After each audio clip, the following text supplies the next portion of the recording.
Oh, yeah. Come on. Ho. Coming in hot. Live from an ESG-infested annual report.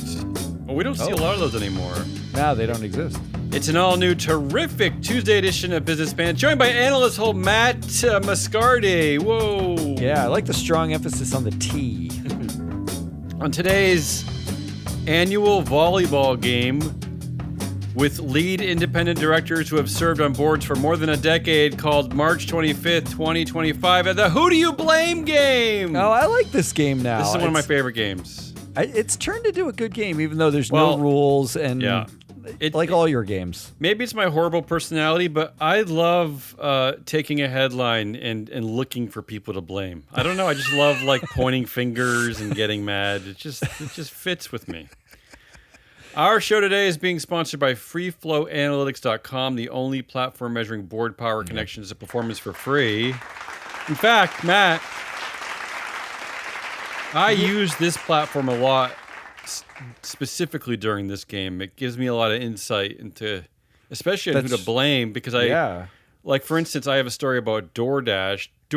The data on FreeFlowAnalytics.com really helped me very quickly understand the power structure on the DoorDash board. It's pretty quick. Yeah, it's good. My favorite part is the free part. It's not even the data. I'll take anything if it's free for the most part. Well, maybe we should put a paywall up.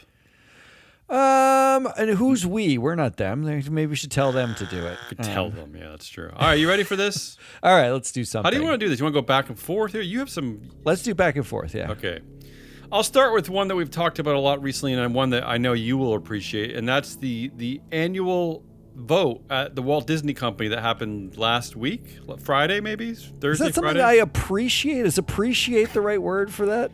And here's the context for this. Maria Elena Lagomasino, in 2023, she got 92% support for her reelection. In 2024, it dipped to 63% support. Ooh, and now in 2025, a few days ago, it's back up to 98% support. What happened at Disney? So who do we blame for this craziness? Do we blame ISS just for being flip-floppers, right? We covered here that last year they said no, this year they said yes to Maria. Right. Okay, that's the first one. Do you blame your average investor for only paying attention when an activist investor shows up? So last year, Nelson Peltz and his crybabies came, and they didn't like Maria. They also don't like black people in movies. So there's a lot of things they don't like. Separate issue. So I just want to make sure we get everything, all their grievances out. Yeah. Do you blame your average no research investor for buying into the narrative that James Gorman has solved the succession planning problem merely by showing up? So a lot of the narrative out there is they were angry at Maria because she screwed up the succession planning involving Bob Iger. It's not Bob Iger's fault for coming back every time the D train goes through Brooklyn. It's Maria's problem for being a Latino woman. I don't even know why it's her problem. But now that James Gorman has showed up, the former CEO and chair at Morgan Stanley, everything's fine because he's going to figure out where to find the next CEO. Can we say the reason merit knows merit? Merit knows merit, and by that I mean white men know how to find other white men. They know. Can we just say again for the record, James Gorman successfully successed. Meaning what? Meaning he quit his job, right? And they found someone else? They put somebody in place, and he is the reason why Disney would say that he's the magic savior. He gets credit. He did it. He was the CEO and chair. Yeah. That job goes to the nominating committee and the board and investors, not to the CEO. The CEO can't pick their own successor. That's it. When they do, like Bob Iger, it usually fails. It fails. So. I like that we're celebrating James Gorman having chosen his own successor. I don't get that. But he's not supposed to. The process was not supposed to go that way. Yeah, it's merit. And finally, or do you blame anyone who doesn't listen to our analysis or use freeflowanalytics.com or is a client of FreeFlow. So those are your 4 choices. Oh, wow. If you're not a client of FreeFlow Analytics, I don't know what you're doing. But I actually don't. I really don't know what you're doing. We talk about this all the time. I've been looking at corporate governance data for centuries. I just don't know why you wouldn't use the data at freeflowanalytics.com. It seems ridiculous not to. It seems like the first way to actually do corporate governance that feels like it's a mirror of reality with numbers that it explains things. It's not like were you there for 75% of the meetings? Especially in 2025 when everyone seems to hate everyone. So if you're on the left, you can hate this person. If you're on the right, you can hate that person. Baby. But the freeflowanalytics.com has performance data for every single publicly traded director just about in the U.S. I love more, hating right? people. And more in the U.S. Anyway, so who do you choose? No, you should have stopped at hating people. That was the best part of it. Who do you blame? I think it's really easy here. Because what we know, we vaguely know that we have evidence that there was a company where they voted against the head of the nominating committee because there weren't enough women on the board. There was one woman on the board. And ISS has a rule that you vote against the nominating committee when you only have one woman on the board. That the head of the nominating committee was the woman on the board. Yeah. And we saw like at the time that 15% of the shares voted against her, which means 15% of the shares blindly follow ISS, right? Well, so if they opt into one of several versions of ISS you can pay attention to, right? I mean, let's say that 15% blindly follows them, right? Yes, exactly. And if you're going to own that mid-cap company, the chances that you also own Disney is pretty high. Let's say that roughly 15% is the people who will just blindly vote with whatever ISS says. So if ISS flip-flopped, then we should have seen a vote of 83% yes for Maria Lagomacino if they had actually done any research. But that's still a 20% gap from last year. So the only answer can be your average no research investor or your average investor who's only paying attention when an activist shows up. That's who you blame. It's weird. They're just waiting. They're basically waiting for anyone to tell them what to do. They're just the loudest voice in the room wins. Somebody just figure out whether or not we care about this company. And if no one does, we're just voting with management. It's unbelievable. So that is the correct answer. What do you got? Give me one. All right, who do ready? I blame? Here's one. Someone. Yeah. Here's my first one. I can't avoid talking about this. The headline is Trump National Security Advisor Trump? accidentally. Well, before you say that, I will say that while President Trump is not on any boards, his obnoxious son seems to be showing up on several boards. So I'm going to allow you to talk about this. So go ahead. But he is on the board of the Kennedy Center now, right? He made himself chair of that board. He fired everybody in the board, made himself chair. The president? Yes, President he's Trump. The Kennedy Arts Center for Arts. God. Oh, so okay. All right. Go ahead. Trump National Security Advisor accidentally sent plans for a bombing campaign to a random journalist. Yeah. So here's why I chose it. The messages were sent through Signal. Not really that random, though. But yeah, I mean, the journalist is actually a pretty big journalist. But yeah, go ahead. Signal is a nonprofit in the style of OpenAI, but it is a nonprofit messaging app, end-to-end encrypted. Mm-hmm. The chat included the vice president, Pete Hegseth, who's, every important national security member was pretty much on there. And they added some random journalists from The Atlantic. So who do we blame? Stop calling them random. It's offensive. Go ahead. Well, it is random in as much as it wasn't like they he shouldn't be on that list. The journalist, right? Like they meant to put somebody else on, and they put on the journalist. I hear you. All right. Number one. Yeah. Do we blame Signal board member? It's a nonprofit, but still has a board, and the board is in our data. We collect board members of nonprofits because we're looking at connections between board. I didn't know Signal was nonprofit. Okay. They are a nonprofit. So Signal board member Katerina Maher, or Why? Mayer.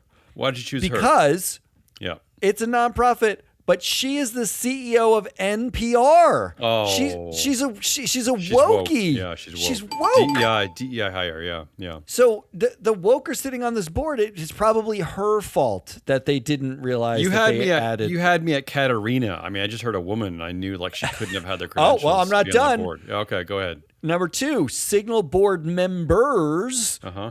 Amba Cack and Meredith Whittaker, Okay. the 2 other women on the board. Sure. They both were at the AI Now Institute, which What is actually Whittaker founded. It's another nonprofit whose board we have in our database. Oh. But they're BFFs, right? They know each other. But get this, Whittaker was an NYU professor. Oh. Woke. Wait, but is it woke? It's an academic. Yeah, it's true. It's academic. It's but wait, so woke. But Donald Trump's son goes there. He likes to party there. Yeah, it's still woke. Like Okay, if still you're the woke. professor, it's woke. If you're the student, if you're a fine. student protesting anything, you're woke. But if you're just a student partying, that's not woke. Okay, go ahead. And CAC was Yeah. appointed by Biden's FTC as an advisor. Woke. Right. I mean, Biden basically Che Guevara, right? The wokest, I mean, at this point, it's rebel, like- socialist gorilla I've ever met. Yeah, go ahead. Well, here's another option. All right. Yeah. So board Okay, member. so board first we have members. single board member Katerina Maher, and then we have 2 other single board members. Who else can I blame? Elon Musk. Oh, come on.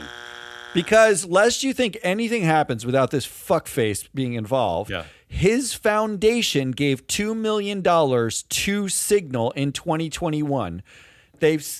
Actually helped make Signal a thing, but this was before he got super unwoke. Why? Because whatever who was he mad at? Probably he's probably mad at like Twitter. He's probably mad at one of his competitors. He was trying to build up. I'm sure he wanted to send He's messages. always playing games and creating enemies, and yeah. I wasn't 2021 like right around the time when That he he was bought doing Twitter. like 420 tweets about buying Tesla back, and so then he was gonna just do fun things on Signal. Right. But this is in the same year when he was giving gifts to MIT and Georgetown and Penn. Whoa. Penn, whose president Liz McGill, the anti-woke, got fired. Right, Yeah. like she was like one of the heads that rolled. Yeah. So Elon Musk. Maybe like your money helped propel Signal to a place where it could get used by national security to, accidentally put journalists on, sensitive material. And then finally, I suppose you could blame the national security team, but maybe not the security team. You should blame Signal because they use Google, Microsoft, and Amazon cloud technology. So now you could just blame the big tech companies as your last option. So who got this wrong? It wasn't the national security team, clearly. No. It was either the woke board member, the other woke board members, Elon Musk for funding it, or the big tech companies for censoring, conservative voices. Wow, What do you think? You've given me a lot of sarcastic options here. I could be sarcastic from the left, from the right, from the middle. I know. That's what right? I like. It's just, Now, let me ask you this. Maybe you don't know the answer. Is the national security team allowed to be using an encrypted app like Signal? I mean, is that the official way of that the government communicates? I watched the security hearing this morning, and according to that hearing, Signal is cleared to have conversations at work. It is not cleared for classified information. So what they did in their tap dance was say, oh, it wasn't classified information we were talking about. Like bombing the Houthis in Yemen, a bombing that hasn't happened, and the strategy around it, including the weapon payloads they were going to use, not classified. I didn't even know the government was allowed to use an app like Signal, honestly. And as a very quick tangent, I'm not going to be overly precise at what I've been doing the last year, but I've been performing a civic duty, a jury service duty. And can I just tell you that every horrible thing on our planet is happening on an encrypted messaging service? That's what they're usually there for. Usually it's Telegram, but every heinous crime is just committed either on social media or on an encrypted app messaging service. It's a place where criminals can basically lurk and hide or share national secrets, and no one's ever to blame except for on this game, the who do you blame game. Jeffrey Epstein missed out on the golden age of secret messaging. Don't even. So I'm gonna go sarcastic from the right wing point of view. I'm gonna cosplay being a right winger today. Okay. And just for this one or the whole yeah, just time? for this one, because you really triggered me. I mean, the CEO of NPR. I mean, yeah, right. Is there a more? Right? Is there a more socialist? Just kill all the white people, kill all the capitalist organization than NPR. I mean, they're a ruthless band of killers. I right? mean, Sesame Street is like mostly not white. They're all puppets. Like it's the worst. It's so woke. And all of their news programming is they're trying to lull you into sleep so that some trans person can come and stab you while you're sleeping. It's a horrible organization. So yeah, I'm gonna go for Signal board member Katarina Maher. Yeah, I think that's the correct answer. As is that Bill Maher? Is he related to Bill Maher? No, not even a little bit. All right, I'm going to go back to my Who Do You Blame All right, game. Let's do one of yours, yeah. Mine, as you know, are my entries are known for being tedious, laborious, long-winded, boring. That's how I play I'm this very game. excited now. Here's the headline. Former Hormel CEO rejoins board to help company find next CEO. I picked this in honor of Disney. Yeah, exactly. So his name is Jeffrey Ettinger.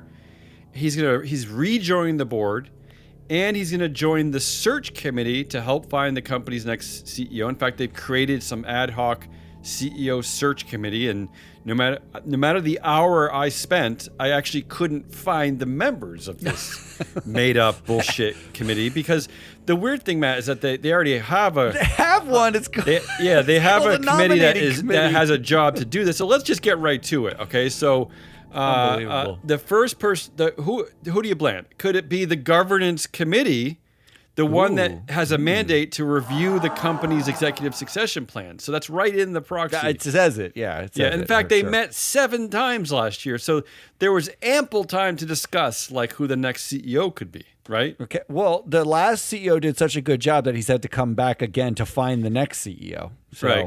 Yeah. Because I don't know that you can blame them, because if the old CEO's got to come back to find a new CEO again, then why can't you blame them though? Isn't it their job? Isn't it their mandate? I mean, they're getting paid extra to go to those meetings. But you can't blame somebody who's like clearly helpless. It's like blaming your children for spilling milk. Okay, it's not right, really fair enough. You know. How about lead director William Newlands? Okay, so he has 19% of board influence according to freeflowanalytics.com. He's the second highest after the CEO and chair James Snee, who's stepping down. He sits on that governance committee that has the mandate. Yeah. And he's the highest paid director at over $300,000 a year. Yeah. But he might be a little bit busy and agitated because he's actually the CEO of Constellation Brands, which is a $33 billion market cap company who has seen its stock price down $90 this year. It's down over 33%. So maybe he's just been feeling very upset, right? Because he's super busy. Well, maybe he's busy on his own succession planning. Yeah. Exactly. Yeah. And I will say this, something that's very interesting. Lead director William Newlands is he serves on Hormel's audit committee, right? Oh. But the only skill, according to Constellation Brands, the only skill he does not have, according to their proxy, is accounting and financial reporting. That's the only skill they claim he does not have. He has like 7,000 skills. It's the only one that doesn't have a check mark. And yet, the great part about that is on the audit committee, yeah. So Freeflow Analytics has a database of 170,000 directors with a standardized sort of knowledge matrix, like skill-like matrix. Yeah. So that's not free float data saying that. That's not like something extrapolated from their bio. That's a self-reported, we choose the skill that you have. We're going to put that in, and that's the only one they didn't choose. That's fabulous. That's Matt, really, and it's almost fabulous. impossible not to have these skills. Everyone has every skill. I mean, you basically have to be blind to not get the 20/20 vision skill. Like it's that kind of thing. Like it's impossible to not achieve these skills. My favorite skill was the companies that have diversity as a skill, and they have the check mark next to that, right? Yeah, and if your hair is a bit kinky, you get a check mark. Yeah. You get the skill. So those are my options. Is that it? Or do I get any more options? Couple more quick ones. Governance Committee Chair Gary Bojwani. I picked him too because he's also the CEO of a $4 billion cap company, CNO Financial Group. So maybe you just don't want these busy CEOs on your board. And finally, what about the board itself? Because is this what happens when you have two people just two people dominate influence. Two people control over 52% of board influence. So this is really hard. Yeah, I got a mouthful of choices here. This is how I always do it. Big mouthful of choices. Governance committee, the lead independent director who's on the governance committee, the governance committee chair, and the board itself. I mean, I sort of am picking like the same things every time, right? Like, yeah, you get it's a nuanced look. But look, clearly, I believe that something on the board is at fault here. It is their job. You don't need to bring back your former CEO because you're too inept to replace the current CEO. I mean, why not just have the current CEO find the replacement? Why do you need the old CEO? I mean, I don't even know what you're doing here. So that would make me think, if I'm going to pick anybody here, like, you should actually, as an option, be the current CEO, because clearly that's all that they do. They choose. And but that doesn't actually happen, which means it has to be the lead director, right? You would think it the has to be lead independent director. That's William the answer. Newlands. Lead independent director, William highest paid Newlands. director on the board. Highest paid director Sits on the governance committee. Let me guess. Has Willie Newlands been there for at least 10 years? I don't have the data open in front of me. I don't actually know, but what I do know is that on average, the average lead independent director in the United States, and the only reason a lead independent director exists is because CEOs are chairs in the United States for the most part and not elsewhere. But when you make the CEO their own boss, they chair the group that is their boss. We've decided that the governance construct should be, get somebody who is an independent director and make them lead, air quotes, so that there's not a conflict of interest here, except that the lead independent director's average tenure is a decade. That's you're slightly off. It's 7 years, so he's getting there. But I will say, according to the performance data at freeflowanalytics.com, is that he is the worst. He has the worst average for TSR, total shareholder return. Nicely done. All right, he's the worst performing director on that board. Yeah, he's definitely the winner. All right, so next up. I'm already tired. I know, mine are wonderfully laborious. All right. Here's a fast one for you, okay? Yeah. Here's a headline. Tesla has $1.4 billion that seems to have gone astray. Yeah. Potentially raising questions about the company's controls, right? Yeah. So potentially. So potentially. A reporter that who found the Wirecard fraud has been digging into Tesla's finances and cannot allocate $1.4 billion. Cannot find the bucket that it's in. Maybe the Trump administration, maybe the National Security Council can accidentally text that reporter the answer. That would be lovely. That would be smart. So who do you blame? Do you blame Robin Denholm? That's your winner. Chair of the board, yes, and chair of the audit committee. Can I please vote for her now? Yes. Also the nominating and comp committee, who sits on both, and chairs the disclosure committee that babysits middle school Musk social media posts. Yeah. So she's probably the most compromised independent director in the history of corporate governance. History of independent directors. That's correct. Yeah. She just cashed out in December $40 million in Tesla stock.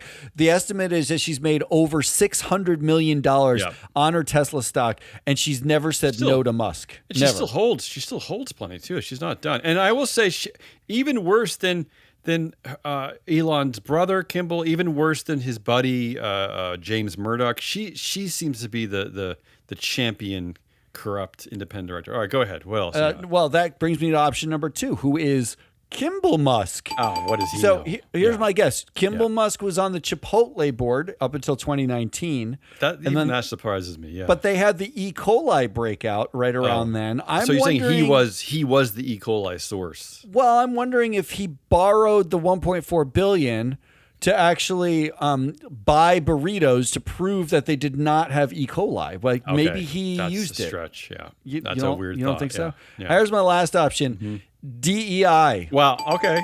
Always See, now you got a choice to make, right? Wait, DEI at Tesla? Here's the thing. In 2023, they put out an impact report. Now, remember, 2023 impact report was released in 2024, okay? Yeah. The 2023 impact report is like this is not that long ago. He's anti-woke at this point. He's dunking on his trans daughter. He's like a heinous human being by 2023. Who's dead? Yeah, the dead daughter. Yeah. Yeah, dead to him. Right. She died of the woke mind virus. Elon would call her his son. He actually doesn't dead names. He actually doesn't even refer to her as her name. Yes, he won't. Yeah. He won't. He's that clever. He's that loving, yes. right? Yes. Go ahead. But here's the true thing. My guess is they could have spent $1.4 billion that they just are now. So it's just now showing up in the books like a year and a half later. They spent all that money on the following: the Introduce a Girl to Engineering Day, which is in their impact report, is something they did. Oh God, that's super woke. Introduce a Girl to Engineering Day. Yeah. Why do we need that?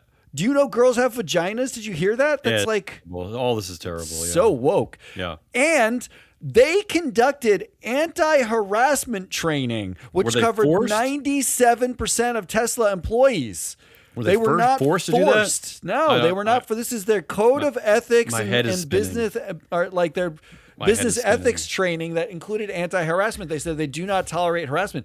Could it be woker than what they were doing? Come on. Look, I have two paths here to glory. One would be if I took the Elon Musk approach, I would actually blame DEI because that was spending they shouldn't have spent. He was probably forced to by some woke mob or Biden or because 2023 with the dark days his daughter, of Biden, sure, yeah, or his daughter. But I gotta go. Come on, Robin Denholm. Yeah, I think that's probably the correct choice. I just. Not to mention that she's a ghost. You never hear from her. I mean, she doesn't.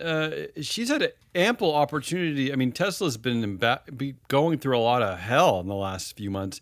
We never hear from Robin. She just hides over there in Australia, cashing out stock. She doesn't. Yeah, the reports currently are that the European sales en masse are plunging even further than they were. I wonder how they are in Australia. Tesla. Yeah, because she could just buy all of them, right? I mean, all right, you're up. Give me somebody to blame here.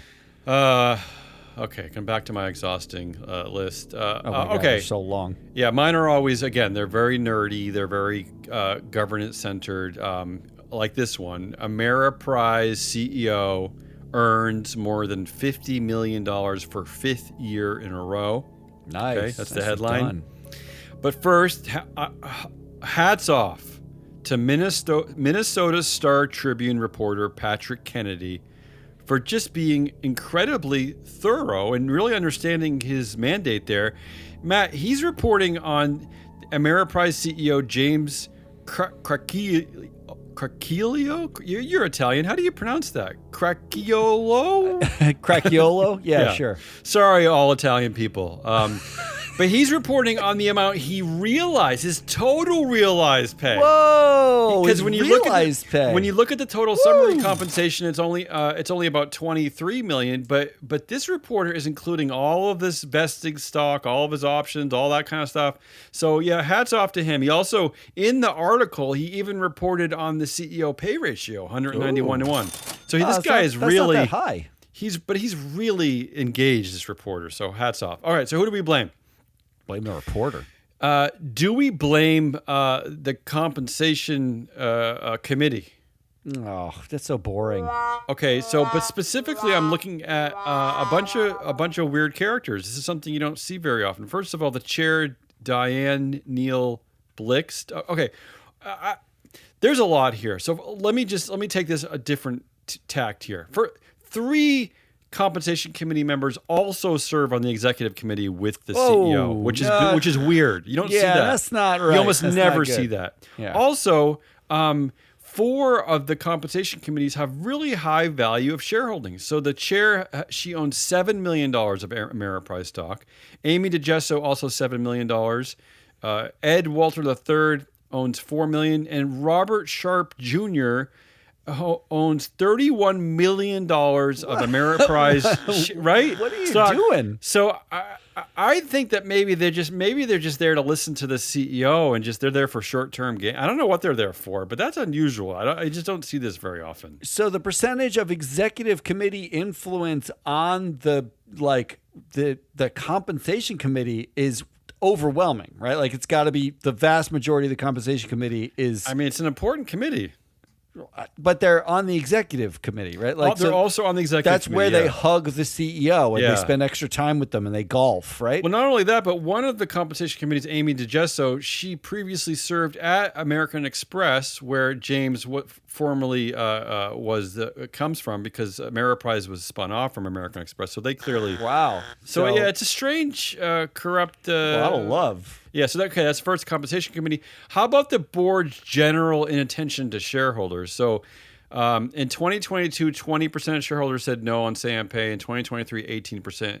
In 2024, 12% said no. So there's a pattern. That's a declining. No, but still, there's a pattern, and nothing about his pay ever changes. As the reporter points out, his pay just is steadily above $50 million. Nothing ever changes. So shareholders are saying something, but no one's paying attention. And finally, what about just blaming the CEO and chair himself? No. This one's easy. I'm glad you teed this up, because I can't think. We spend a lot of time in this data, and I can't think of a single comp committee in which, of the 5 members of the comp committee, 3 are on the executive committee also. Yeah, that 100% is a conflict of interest. None of them should be on the executive committee, because if they are, then they're spending too much time glad-handing the executive who they're supposed to pay. It's the compensation committee all day long. I'm going to go with that. If you're a user of our data, and I don't know why you wouldn't be, this is also you should think about and target companies like this. I don't know why you're targeting them, but you should target them anyway, because this is one of those companies where the CEO and chair controls.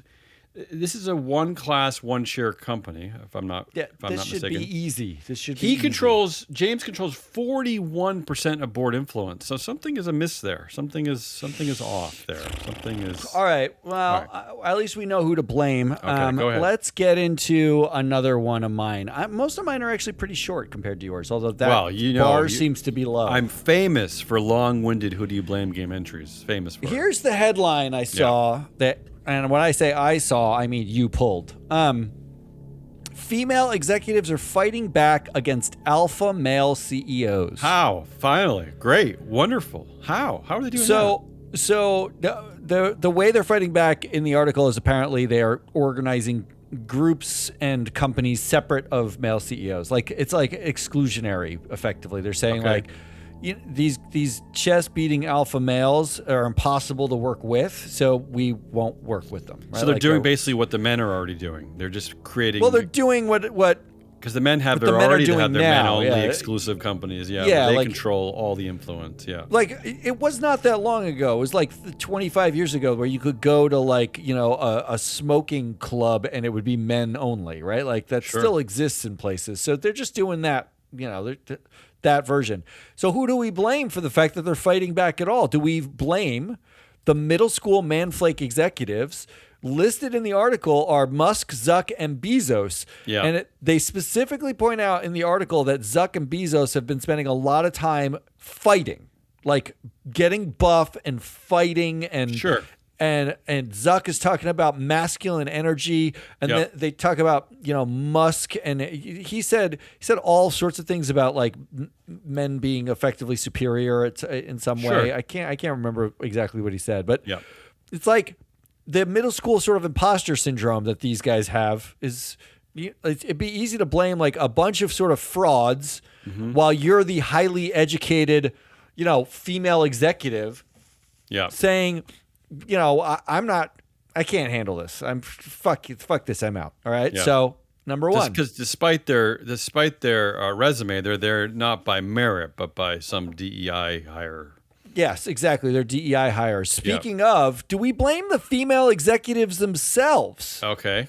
They had to go. They went out and got fucking educations, and they go do all this hard work, and then they show up while I'm giving my bro boss a noogie. Braggarts. They're in the meeting. Can we start the meeting now? And I'm trying to dead arm my buddy next to me, Yes. and like I'm shooting spitballs in the CEO's eye, and he And farted audibly. And her shrill Princeton education is staring me right in the eyes. Yeah. Yeah, like no wonder why. Why don't you go have your own club where you're not like important anyway? We have all the money. Just get the fuck out with that, right? Yeah, like, with your intelligence and your questions. And I'm inclined to pick that because it was our great sage Warren Buffett, the Ivy League educated Warren Buffett, who just told us that Ivy League educations are stupid. Basically, that's right. Don't get an Ivy League. He just kind of smells genius. That's how he hires. He never asks the CEO. He doesn't care where they go. He doesn't care about anything. Doesn't care if they're educated. So take that, women. I mean, take your accomplishments and just. And then finally, just because I can't help it, just DEI. Just DEI is probably DEI. For right? what? For empowering them? I don't know. I don't know, but it's voice? probably like, look, the headline is female executives are fighting back. Maybe DEI allowed them in the room in the first place. Maybe DEI, maybe they're getting kickbox training because of some DEI program at the kickboxing place. It's probably DEI, right? It's got to be. I'm a little disappointed here because who I would have wanted to choose, which is not on my list, so I'm not going to break the rules of the game, is investors for allowing like dual class share structures that allow people like Zuck to become so powerful. No, because Jamie Dimon does not have a dual class share structure, and he's out there. Is he one of the people you're talking about too? Returning to office, which disproportionately hurts female executives, sure, right? Of course. And he's out there saying, "Shut the hell up!" and he's a full-throated capitalist and red-blooded. I don't know, trident holder of golden items. I don't know what he is, but he's one of those alpha males. I think you do know what he is. Well, the easy out here is to blame the middle school manflake executives. The clever choice is to blame the protagonists themselves, the women who are fighting back, right? I mean, because how dare they? That is the clever choice. But but just like my fellow brethren, the geniuses who now make up the executive branch, the legislative branch, and the judicial branch, I'm going to blame DEI because clearly, half the population of our country, the women, they shouldn't look. The women should act like the board members in our database, Matt, which is that half the population is women, but they shouldn't have that much influence or power, right? Like they're 50% of the population, but they really should only represent like 25% of the influence, just like corporate board members, just like corporate directors at U.S. and international companies, right? They sit on the boards, but our data proves that they actually don't have that much influence. They don't really have that much influence. I have sort of, and this is not something I have real intel on. I haven't talked to enough women who are on boards, who can be open. Because they don't return our calls. That's why. Turns out no one returns my calls. Yeah, they don't want to go on record. I mean, no directors, no executives want to go on record for anything unless they're talking to Scott Galloway. Yeah. But I have a guess that over the last 10 years, the emphasis of getting more women on boards has resulted in women getting into boardrooms and realizing that the expectation is that you are a rubber stamp vote. But when you get in there, you have questions because you are a thinking, educated, incredibly successful human being. That's a catch-22, Matt. So you're sitting in the room, and the first time you raise your hand is the first time the PwC, survey of board members comes out and says, we really are annoyed with all the emphasis on diversity on boards, right? Like I think there's a direct correlation of people who are diverse or women saying something on board and a sudden disinterest of boards in diversity and everything's DEI and now we're woke. Like that's the moving parts. Let's not forget we covered this recent research out of the Dartmouth School of Business, which suggests that men are okay if women are there. Yes. But they're not okay if they have a voice. Correct. Status. So it's not just us joking around. Status is fine. Status is fine. Power and influence. Call yourself a boardroom, but power, get out. Don't ask me. Which is basically proof of the influence data in the freeflowanalytics.com platform, right? The website. free platform has exactly that. That's what. Which was the country that you pointed out that there's a country in Europe that has a 40% women on boards mandate, but where their influence is super low. Which one is it? It's a Scandinavian. The worst, Norway. The biggest power gap was, I believe, it was either Denmark or Norway, but it was a Scandinavian country that had a 40% mandate of women on boards, and it has the largest gap between in the world between women representation in the boardroom and the influencer power they have. So again, it's another way of using this data that maybe you're just someone who wants to promote diversity and leadership. Target the boards where the gender gap, the gender influence gap, which is also a data point in freeflowanalytics.com, is just like super high. Yeah. So, right? Like the JP Morgan Chase board where it's minus 17%. Yeah. All right, let's move on. Speaking of, I'm going to come back to them later. Yeah. What do you got for me? Okay. This is Let me guess, last. This one's short. This is my last long-winded one. You're going to hate this one. All right, here's the headline. This defies anything human. This is like the most unhuman headline I've ever seen. This is from CNBC.com. Eat now, pay later? DoorDash Klarna deal fuels concerns around loans for takeout food. Matt, this is like full dystopia in my head. Like you're asking people now they're going to get the food delivered to their doors, but they're going to pay for it later on an installment plan. So which means like their $4 French fries will cost them $80 next. It's a layaway plan for French fries. My mind's blown. My mind's blown. So, who do you blame? Do you blame DoorDash itself? Right? There's two companies involved here: DoorDash and Klarna. DoorDash is a publicly traded company, and I'm going right after the co-founders, CEO Tony Xu, Andy Fang, and Stanley Tang, who combined, according to our data, control 85% of board influence. So there's a lot. So there's nobody else. You're talking about female executives fighting back. Matt, at DoorDash, no one's fighting back. Nobody. Like this is they're completely in control. That's it. Right? Okay. Do you blame them? How about let's look at Klarna. Do you blame Klarna co-founder, CEO, and director Sebastian Siemiatkowski? Right. So let me tell you a little bit about Sebastian. We've actually covered him several times on this show. First of all, he faced backlash a few years ago when not only did he lay off 10% of his company, but he posted all of their names on social media, all of them. Whoa. He listed, and their email addresses. He listed all. I'm not really quite sure why, but he caught fire for that. He also said very recently that I'm of the opinion that AI can already do all of the jobs that we as humans do. And that's the reason why why Klarna is no longer hiring human beings. It's also a reason, Matt, I'm not kidding. They haven't hired a human being like in a year. It's also the reason why he's giving to lay off people because AI is already smarter than we are. This is the CEO of Klarna. This is true. Well, look, if you work at Klarna, isn't this the moment where you say to yourself, maybe I should no longer work at Klarna? Like, this might happen anyway pretty soon. I mean, that's what I mean. It's going to happen anyway. Get your job now. He's going to lay you off, and he's going to tell everyone he laid you off. He's going to just quit, publicly out you. Or how about just for shits and giggles? How about we blame Klarna director Roger Ferguson Jr.? Maybe you know this name because I'm going to list some of the places where he also serves. Okay. This is how busy this guy is, and this is how important the world of freeflowanalytics.com really is because I know we collect a lot of this data. We do. But first of all, he is the chair. He sits on the board of Klarna, which is about to IPO, by the way, New York Stock Exchange. So he's going to be in our database again. He also chairs the board of International Flavors and Fragrances. Okay. Well, that's a thing. I guess that's a thing. It's a company, International Flavors and Fragrances. Yeah, it's a company we've covered several times, but he's the board chair there.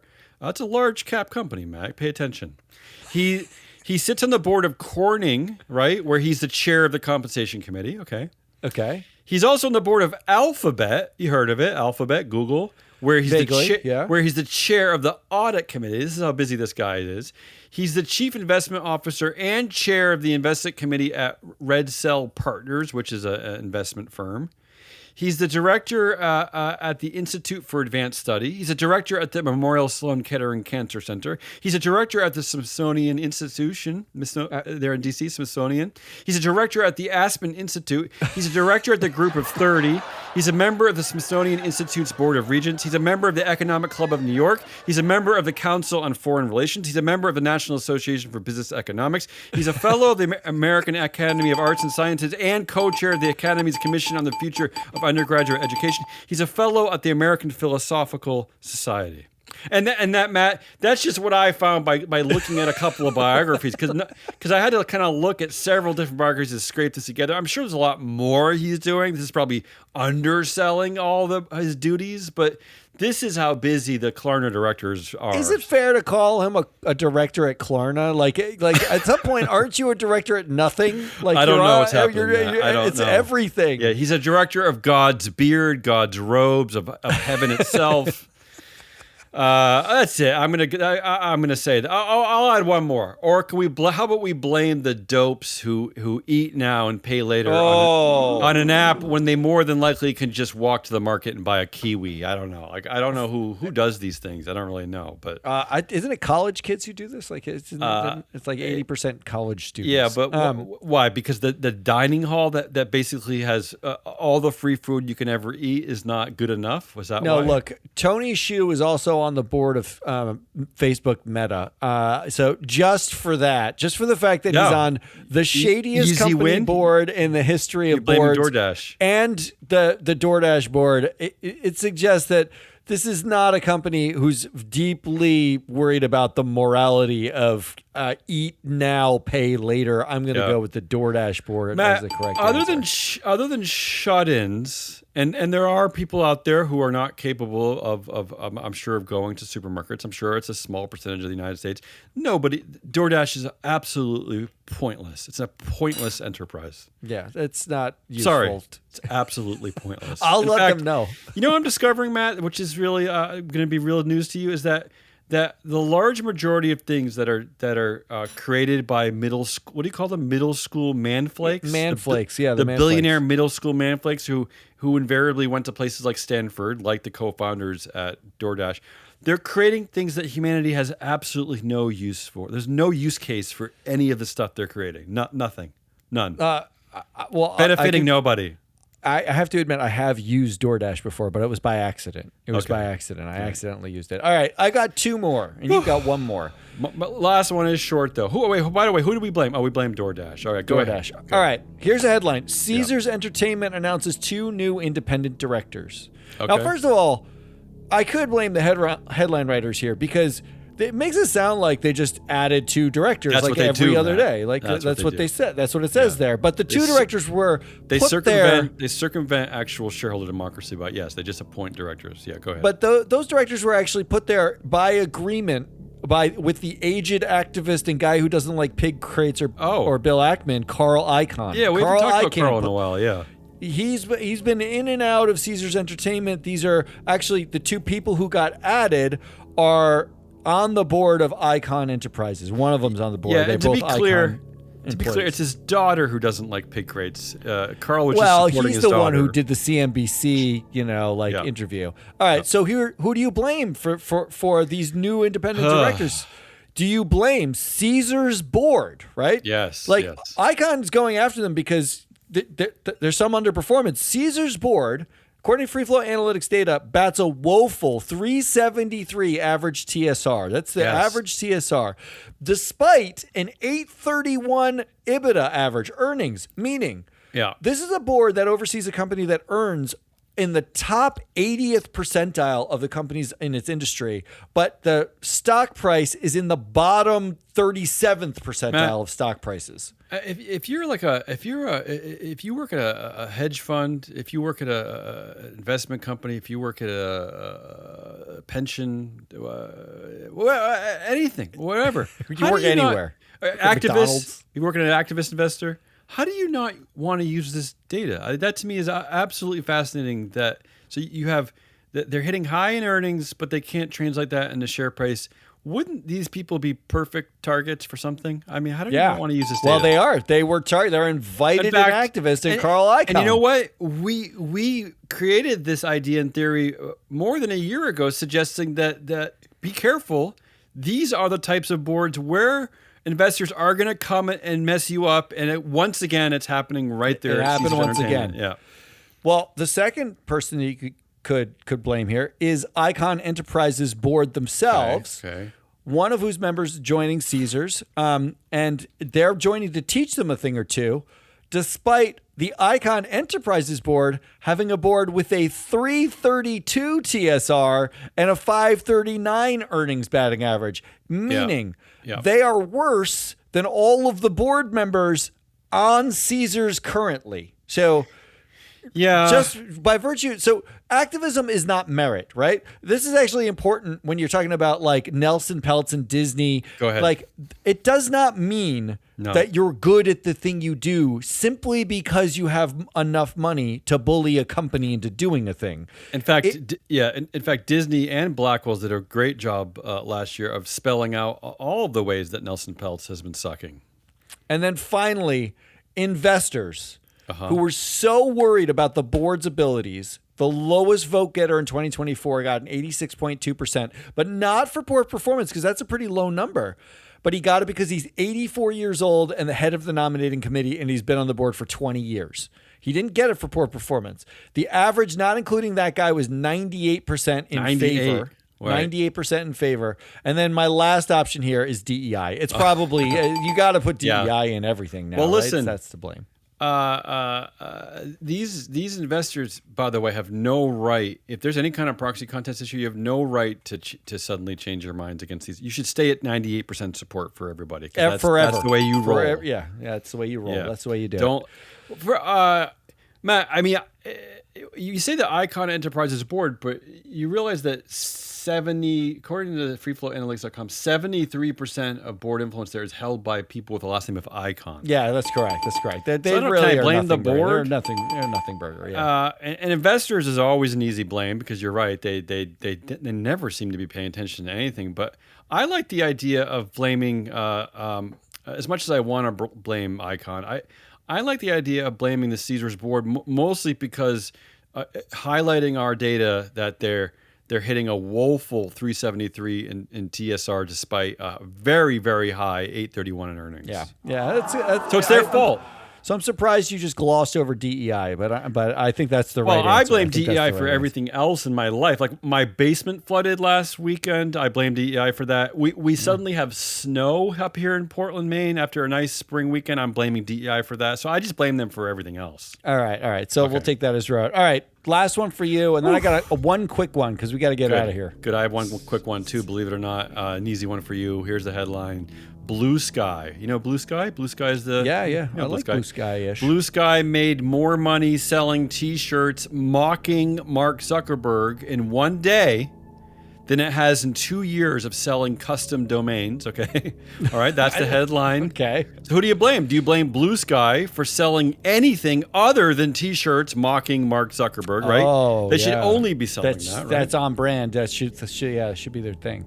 Do you blame Mark Zuckerberg for sucking? Right? Okay. Right? Or do you blame Blue Sky CEO Jay Graber, a woman of color who's clearly a DEI There it hire? is. Yeah? There right? it is. Clearly, it's got to be Jay Graber. Yeah, right? Also, with the name Jay, you fool everybody, right? Like, but you know, if you look at a picture, it's hiding her. It could be a man. It's hiding her Chinese ancestry, right? It's hiding things. Doesn't she sound like she could be a white bro, like who's got another social media thing, and they dropped out of college? But unlike board member Donald Trump Jr., who's not hiding the fact that he comes from a long line of idiots, right? He's just saying it he's right just out there. right? He's just saying that it's out there. All right, so I'm going. Easy choice for you. Okay. Yeah, it was an easy choice for me. Okay. All right. What else do you have? That's my last one. Here's my last one. I love this headline. It's my favorite. My favorite of the day. DEI was an option in every single one of mine. If you didn't notice. I noticed that. Yeah. And now we're going to finally get to the bottom of this. Here's the headline. DOI is the new DEI at JP Morgan. Do me a favor. Can you just define both of those? I don't even know what DOI is. All right. Well, let's go step by step here, okay? the DEI is diversity, equity, and inclusion, right? And the E got replaced with the O. So do we blame the word equity? Equity's terrible, right? Equity, because it sounds a lot like power or ownership.